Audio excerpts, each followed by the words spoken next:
we're going to chat to Alex Crook in a moment. He's been on the station already today. He was chatting to Jim White and Simon Jordan. David Moyes, the former West Ham manager, joined the guys, and they had a bit of a disagreement over the attributes of the England manager, Gareth Southgate. Gareth doesn't seem capable to react. You understand when you look at those matches and what happened in the second half, why Southgate's detractors will say, in-game, he isn't a top-level elite manager, and that's going to cost England when they play better teams, because the only reason Serbia didn't get a point is because they were rubbish up front. Well, I'm allowed to disagree with you, haven't I? Because absolutely, of course. I'm allowed to disagree. Go on, David. But suddenly I thought I was listening to an incredibly experienced manager talking to me there about all the decisions that were getting made in football and how the manager had got it wrong. And I'm saying, you should go and get your badges done, because it sounds as if you could probably do the job really well. That's a variation, Alex, on you've never played the game. Yeah, very much so, yeah. Professionals don't like it when journalists How dare you have an opinion?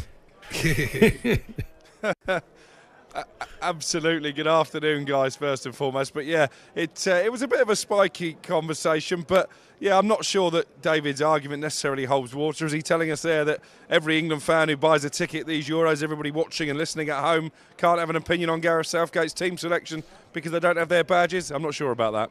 Yeah, I mean, you made some good points, but ultimately the proof of the pudding will be, can they win it? How do they go in the tournament? And then that'll answer all the questions.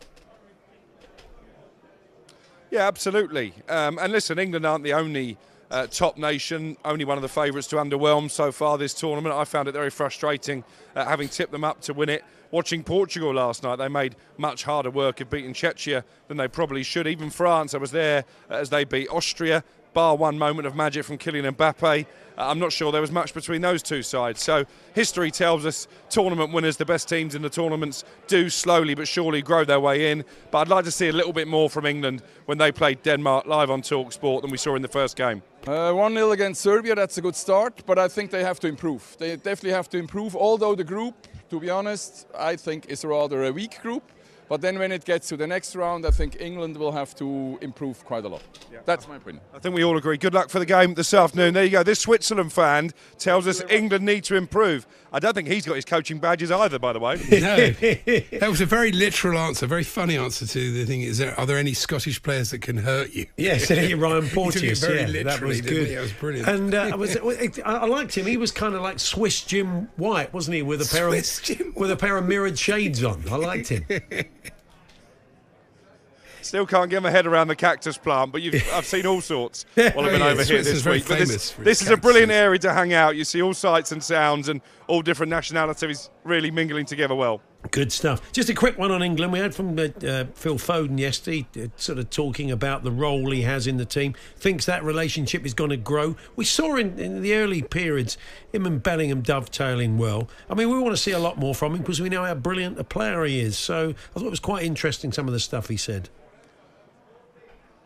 Yeah, I think it's interesting when you hear the England players as well. Jude Bellingham, actually, before anybody had really dissected the performance, pretty much in his first TV interview said there's going to be some negative reaction back home. We're aware of that. So I think England players are aware they're under scrutiny, and none more so than Phil Foden, really. And for me, that's one of the big conundrums that Gareth Southgate has to solve. We know how brilliant he is for Manchester City. He scored so many goals for them this season.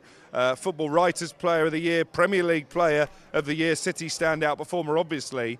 But we don't really see that in an England shirt. And is that because he plays in a different position? I could see him playing in the number 10 role in this next game. I wonder if Conor Gallagher may come into midfield as well. But we haven't seen the best of Phil Foden in that wide left role at the moment for England. Paul Hawksbee and Andy Jacobs, Monday to Friday afternoons 1 till 4 on AM, on DAB, via the talkSPORT app and on your smart speaker. talkSPORT.